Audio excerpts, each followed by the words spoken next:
नमस्कार साथियों, आप सभी का स्वागत है आपके अपने YouTube channel daily GK master पर। साथियों, आज है 22 जून और 22 जून से जितने भी करंट अफेयर्स के क्वेश्चन हैं उन सभी को आज अपन कवर करने वाले हैं। तो साथियों, चैनल पर पहली बार आए हो तो चैनल को सब्सक्राइब कर लेना, बेल आइकन को ऑन कर लेना और वीडियो को लाइक शेयर जरूर करना।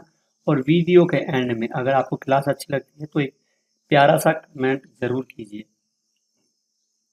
यह क्लास आपके सभी ऑल कंपटीशन एग्जामों के लिए काफ़ी इम्पोर्टेंट होने वाली है। जैसे आपकी आरआरबी एग्जामों के लिए एनटीपीसी एग्जाम लगती है, ईएलपी की एग्जाम में लगेगी और एनडीए की एग्जाम में लगती है, स्टेट पीसीएस की एग्जाम लगती है। तो इन सभी एग्जामों में आपकी करंट अफेयर्स की क्लास काफ़ी ज़्यादा महत्वपूर्ण होगी। तो साथियों, चैनल पर नए आए हो तो आप सभी को पता है क्या करना है, वीडियो को लाइक शेयर जरूर करना है और सब्सक्राइबर कर लेना है। तो डेली करंट अफेयर्स की क्लास हम लेकर के आते हैं। तो पहला क्वेश्चन है, हाल ही में भारत ने किस पहल के तहत ईरान में फंसे अपने भारतीय छात्राओं को वापस लाने की कार्रवाई शुरू की गई है? तो ईरान के और इजराइल के बीच में अभी युद्ध चल रहा है, ठीक है। तो वहाँ पर कहाँ पर ईरान में भारत के छात्र ईरान में भारतीय छात्र फंसे हुए हैं। तो उनको लाने के लिए भारत सरकार ने कौन सा ऑपरेशन चलाया है? ऑपरेशन सिंधु। ये ऑपरेशन चलाया गया है भारत सरकार के द्वारा।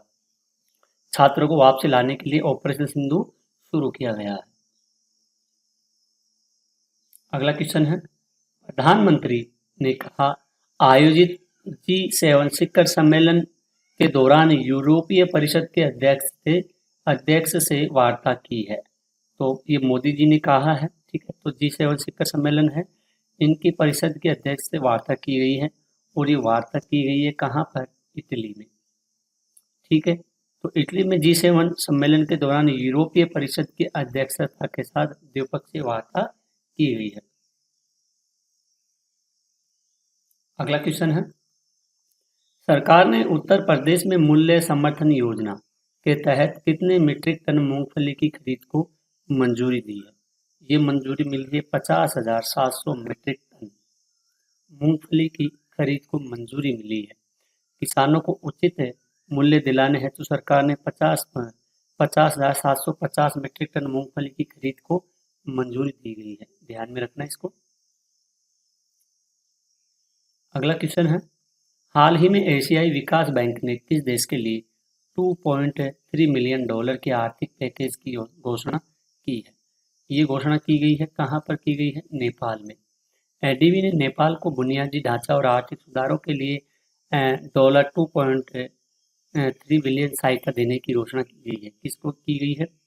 ये नेपाल को दिया जाएगा। किसके द्वारा ये दिया जाएगा साथियों? जो एशियाई बैंक है एडीबी, इसके द्वारा दिया जाएगा, ठीक है। अगला क्वेश्चन है, हाल ही में कहाँ गूगल ने एशिया प्रशांत क्षेत्र में अपना पहला सुरक्षा इंजीनियरिंग केंद्र स्थापित किया है? तो ये किया गया है साथियों, हैदराबाद में किया गया है। हैदराबाद में एक गूगल एशिया प्रांत ने अपना पहला सुरक्षा इंजीनियरिंग केंद्र स्थापित किया है। जो अपना पहला सुरक्षा इंजीनियरिंग केंद्र स्थापित किया गया है, ठीक है। इसको भी जरूर ध्यान में रखना साथियों। 22 जून को विश्व 22 जून को विश्व ये वर्षावन दिवस मनाया जाता है। कब? 22 जून को मनाया जाता है। इसको जरूर ध्यान में रखना, काफी इम्पोर्टेंट है ये, ठीक है। आइए आगे की ओर बढ़ते हैं अपन। हाल ही में किस पूर्वोत्तर राज्य ने सभी होम स्टे रिसोर्ट और मकान मालिकों को पर्यटकों का अनिवार्य रूप से पंजीकरण करने का निर्देश जारी किया गया है? तो ये किया है मेघालय राज्य के द्वारा किया गया है। सरकार ने सुरक्षा और निगरानी के लिए पर्यटकों का पंजीकरण अनिवार्य कर दिया गया है। किसके द्वारा ये किया है? मेघालय सरकार के द्वारा किया गया है। अगला क्वेश्चन है, किस राज्य ने हाल ही में क्लास 1 से 5 तक तीसरी भाषा के रूप में हिंदी पढ़ाने की अनिवार्यता वापस ले ली है? मतलब हिंदी पढ़ाने की 1 से 5 तक की भाषा को हिंदी पढ़ाने की अनिवार्यता को वापस लिया गया है। किसके द्वारा? महाराष्ट्र राज्य के द्वारा। सरकार ने भाषाई विविधता को ध्यान में रखते हुए हिंदी को तीसरी भाषा के रूप में पढ़ाने की बाध्यता हटा दी गई है। दोस्तों, सारे क्वेश्चन इम्पोर्टेंट है, महत्वपूर्ण है, और ये आज की करंट अफेयर्स है 22 जून की। ठीक है, ये अपना चैनल है, इसको जाकर के आप लोग विजिट कीजिए और चैनल को सब्सक्राइब जरूर कीजिए। हाल ही में किस निर्देशक को उनकी एनिमेशन फिल्म देसी ऊन के लिए अंतर्राष्ट्रीय स्तर पर जूरी सम्मान से सम्मानित किया गया है? किससे ये जूरी सम्मान से सम्मानित किया गया है? किसे? सुरेश वरियात को सम्मानित किया गया है। सुरेश वरियात को देसी ऊन नामक एनिमेशन फिल्म के लिए अंतर्राष्ट्रीय स्तर पर जूरी अवार्ड ये मिला है साथियों। ठीक है, अगला है, कौन सा राज्य सभी शहरी स्थानीय निकायों को एक ही डिजिटल प्लेटफॉर्म पर लाने वाला पहला भारतीय राज्य बन गया है? तो ये पहला भारतीय राज्य बना है, कौन सा बना है? एमपी, यानी कि मध्य प्रदेश बना है। मध्य प्रदेश ने सभी नगरीय निकायों को एक डिजिटल प्रणाली पर लाकर प्रशासन में पारदर्शिता और सुविधा बढ़ाई है। अगला है, किस राज्य को केंद्र सरकार ने वर्ष 2023 में मानसून से हुए नुकसान के लिए 2,640 करोड़ केंद्रीय सहायता दी है? तो ये सहायता दी गई है हिमाचल प्रदेश को।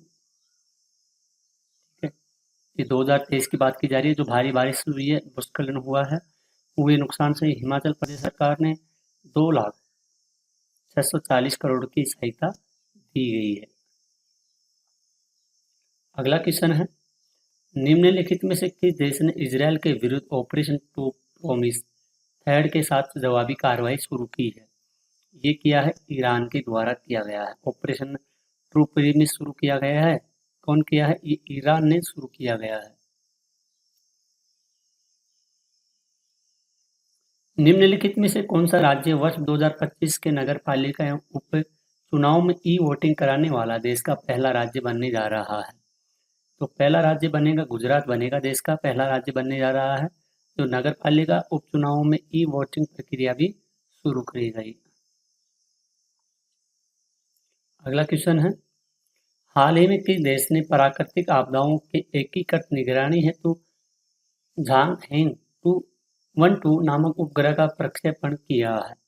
ये प्रक्षेपण किया है चीन के द्वारा किया गया है। चीन के प्राकृतिक आपदाओं की निगरानी और भूकंपों पूर्व चेतावनी प्रणाली के लिए झांग-हेंग 1-2 उपग्रह लॉन्च किया गया है। हाल ही में स्कॉटलैंड स्थित एबरडीन विश्वविद्यालय को भारत में कहाँ पहला भारतीय परिसर स्थापित करने की मंजूरी मिली है? मंजूरी मिली है, कहाँ पर मिली है? मुंबई में मिली है। स्कॉटलैंड का प्रसिद्ध एबरडीन विश्वविद्यालय अब भारत के मुंबई शहर में अपना पहला अंतर्राष्ट्रीय परिसर शुरू करेगा। क्वेश्चन अगला, हाल ही में केंद्र सरकार ने राष्ट्रीय राजमार्गों पर यात्रा के लिए कितने मूल्य वाले वार्षिक फास्टैग पास की घोषणा की है? ये घोषणा की गई है 3,000 रुपये की। ठीक है, यानी कि साल के लिए 3,000 रुपये लगेंगे फास्टैग के लिए, जो टोल पर आसानी से भुगतान करने की सुविधा मिल जाएगी। तो केंद्र सरकार के द्वारा ये शुरू किया गया है साथियों, इसको जरूर ध्यान में रखना, काफ़ी इम्पोर्टेंट और महत्वपूर्ण टॉपिक है ये। ठीक है, और ये आपके एग्जामों के लिए काफ़ी इम्पोर्टेंट भी होगा। ठीक है साथियों। अच्छा साथियों, ये है सेबी द्वारा, किसके द्वारा? सेबी के द्वारा जो मानदंडों में ढील दिए जाने से रिवर्स फ्लिपिंग और स्टॉपर्स आईपीओएस को बढ़ावा दिया गया है। नीरज चोपड़ा, कौन, किसकी बात जा रही है? नीरज चोपड़ा ने पेरिस, कहाँ पर? Paris diamond league, Paris diamond league 2025 में क्या जीता है? इन्होंने स्वर्ण पदक जीता है। ठीक है, इसको जरूर नोट करना, काफी इम्पोर्टेंट है ये। दिल्ली के जो मुख्यमंत्री ने विश्व पैरा एथलेटिक चैंपियनशिप 2025 के लोगो और शुभंकर का अनावरण किया गया है।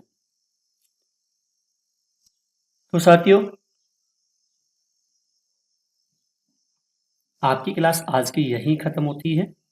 आपके लिए हम डेली 15 क्वेश्चन लेकर के आते हैं और कुछ इम्पोर्टेंट पॉइंट्स भी होते हैं जो काफ़ी इम्पोर्टेंट होते हैं एग्ज़ाम की दृष्टि से। तो इनको आप लोग नोट कर लेना और आपकी आने वाली एग्ज़ामों के लिए इनको आप लोग ध्यान में रखना, क्योंकि कोई सी भी एग्ज़ाम लगेगी तो ये करंट अफेयर्स के क्वेश्चन हैं, ये आपसे पूछे जाने वाले हैं।